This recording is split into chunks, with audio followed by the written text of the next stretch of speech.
The Jewish nation is at war, and at this fateful time, we need to hear voices of truth and courage. The Machon Shilo YouTube channel is excited to present these discussions between the head of Machon Shilo, Rabbi David Bar-Hayim, and former prisoner of Zion, Jonathan Pollard. Shalom and welcome to all our viewers and to my very good friend, Jonathan Pollard. Shalom.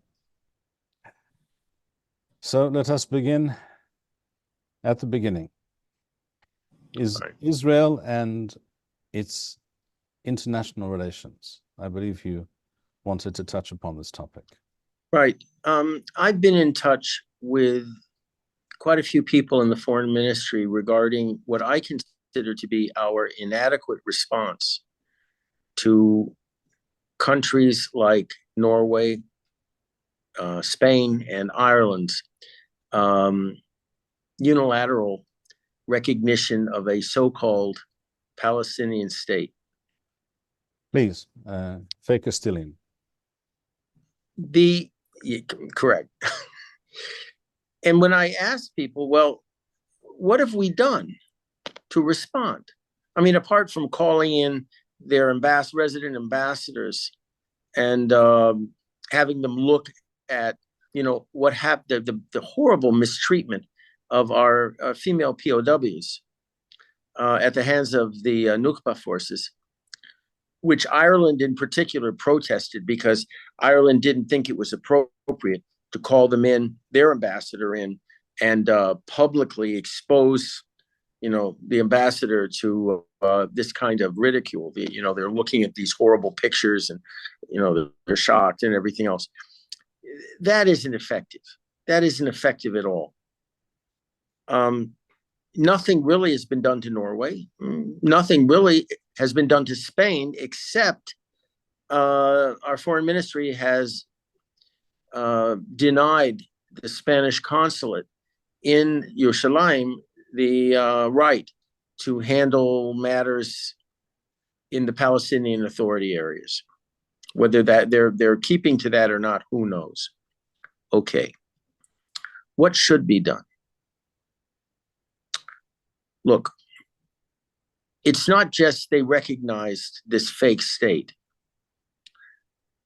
Spain is joining South Africa now in their genocide complaint against us in the International Criminal Court.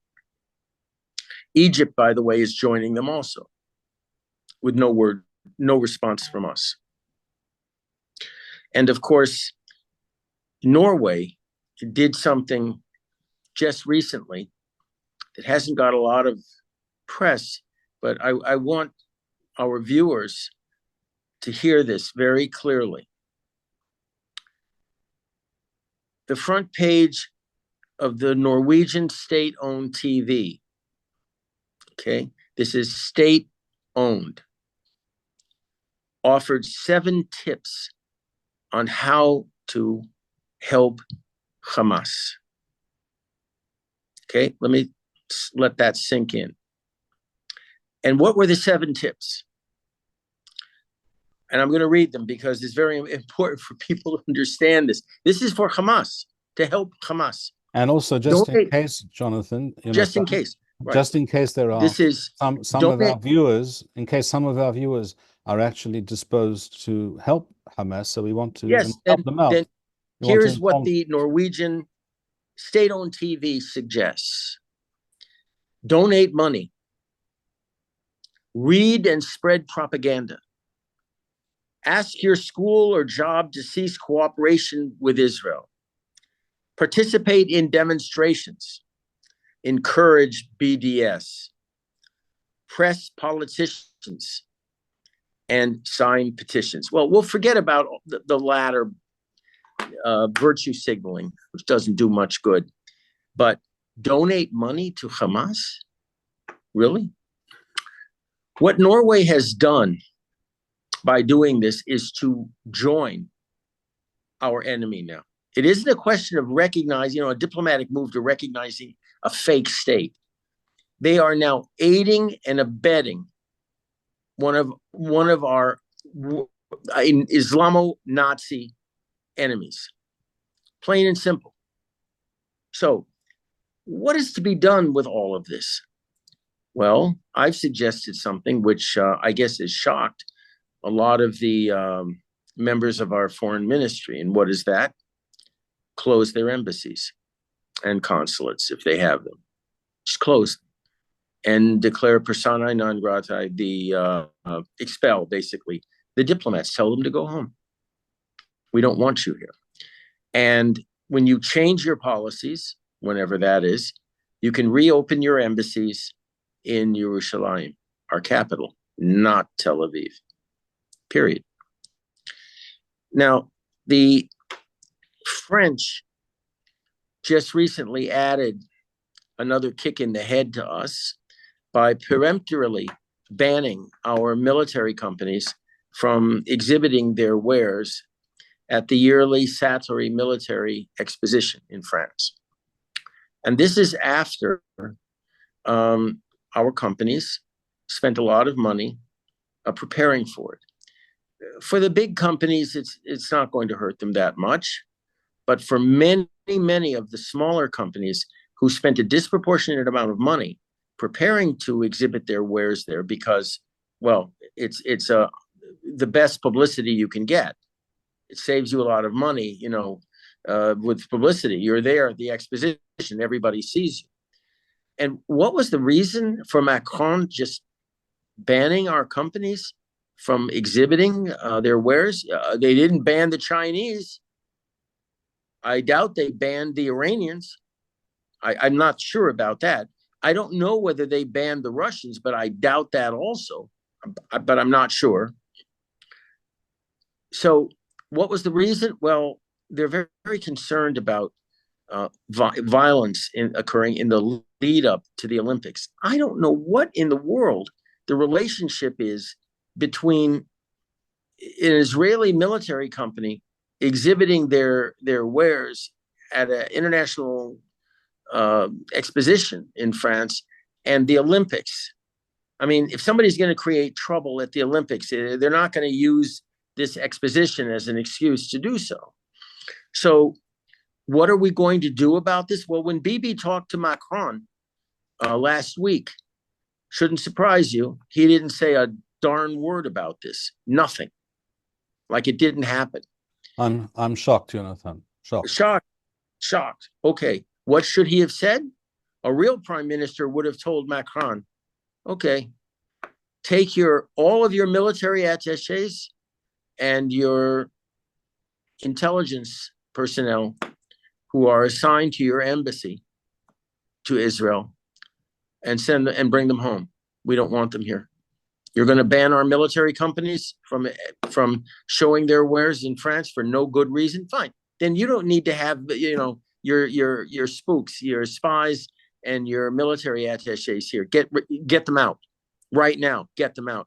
This would really rock the boat at the Quai d'Orsay, the French foreign ministry, because Israel, well, Tel Aviv for them is a very safe observation post for all of them. And if they lose them, then they're going to have to actually be careful where they work, like Beirut or Baghdad or places like that, or even Cairo for that matter. So what are we doing? Nothing. Have we responded to Egypt's decision to join South Africa in their complaint to the International Criminal Court? No. And there's something very simple we can do. We can turn to what friends remain in the Congress and to say, the United States is giving billions of dollars to the Egyptians every year in military assistance. Why don't you ask them to reconsider joining that crowd of losers that have this complaint against Israel, this charge of genocide in the International Criminal Court? Why don't you do that? And I am sure there would be a lot of bad press for Egypt. First of all, foreign assistance right now has got a real bad name in Washington on both sides of the aisle. And so when you have the Egyptians now kind of going off the derech and joining this complaint, I think a lot of congressmen and senators would be very happy to say you either withdraw this complaint or you're going to lose your military assistance. It's as simple as that. Now, as far as Colombia is concerned, Colombia just announced that they are going to halt coal sales to Israel. A lot of people don't realize that coal is still being used here in Israel, along with, of course, natural gas to power the grid. Well, can we substitute for that?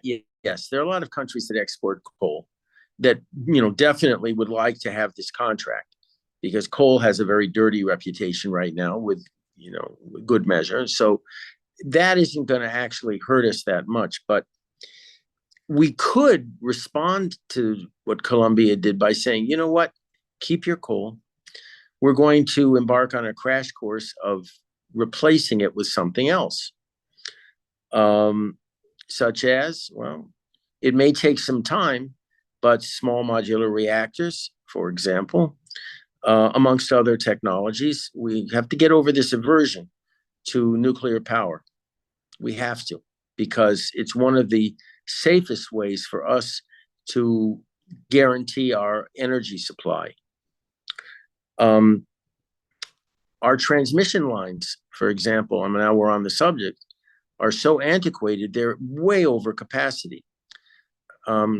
I, for one, have tried to convince the Ministry of Energy to replace these ancient lines with brand new lines that are lighter by weight and carry almost 5 times the energy. And I just get a lot of snores and rolled eyes when I talk about this. You keep interrupting the bureaucrats' snooze.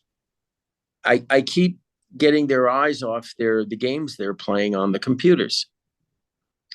So all of these diplomatic insults that we have been suffering from, really are opportunities. In the case of the French,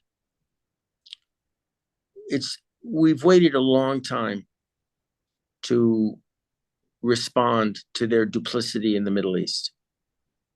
We've waited too long, actually. And what I suggested would just be an opening shot. As far as those other 3 countries are concerned, basically expelling their diplomats and closing their embassies and consulates down would give us an opportunity when new governments come in, hopefully, God willing, soon in these countries, to more or less force them to move their embassy. If they want to reopen their embassies, they have to do it in Yerushalayim. My contention for years has been that it's insulting to our people to allow any foreign government to maintain an embassy anywhere other than Yerushalayim. And it's our fault. It's on us. All we have to do is simply say, if you want an embassy in our capital, then it's Yerushalayim or nothing. You can't have a consulate in Tel Aviv. You have to have an embassy in Yerushalayim. And again, if you want to... Again, you would think that this is so self-evident, it would not need to be discussed. But I have often thought that the most efficient and painless way to reduce government expenditure in this country would be to simply do away with the foreign ministry, because it seems to do absolutely nothing. They're useless. Worse than useless. Call it what they are. They are useless. Look, I've asked people this question time and time again. Just recently, the United Nations lumped us in on a blacklist with the likes of Boko Haram, Al-Qaeda, and ISIS in terms, yes, actually. I'll tell you in a minute why I'm laughing. Okay.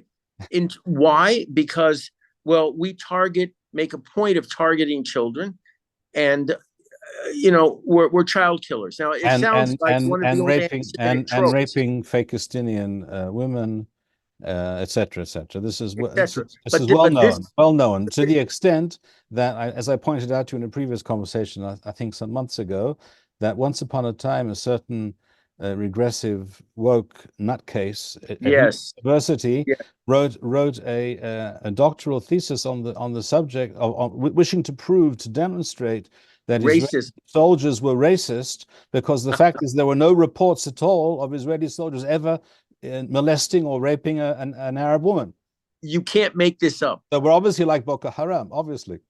Yeah, you can't make this up. No. So again, I wrote and I talked to various people in the foreign ministry, and I said, look, what more do you need to simply say enough? We're leaving the United Nations. We are going to expel all of their personnel, including the ones in UNRWA. Everything. Just get rid of them. I mean, the fact is, what's amazing is their headquarters, the UN headquarters in Jerusalem, is located on the Hill of Evil Counsel. Okay. That too you could not make up. No, I mean, it's just so perfect. Now, all of the donor nations to UNRWA, by the way, this week, just to complete this tale of horror, diplomatic horror, including the United States, have forbidden us from checking the UNRWA schools for guns. Okay. Now, why would they do that if they weren't afraid that guns would be found? And then what? I don't know why they're so afraid of us finding them, because I know what they would say. You planted them. They have an easy excuse, but to more or less twist our nose, they said, you are not permitted, you are forbidden from checking these terror schools for weapons. So when you add that, you add the fact that we're on this blacklist now with the likes of Boko Haram and ISIS and Al-Qaeda. I mean, I thought I was associating with some pretty bad people in prison, but I guess not.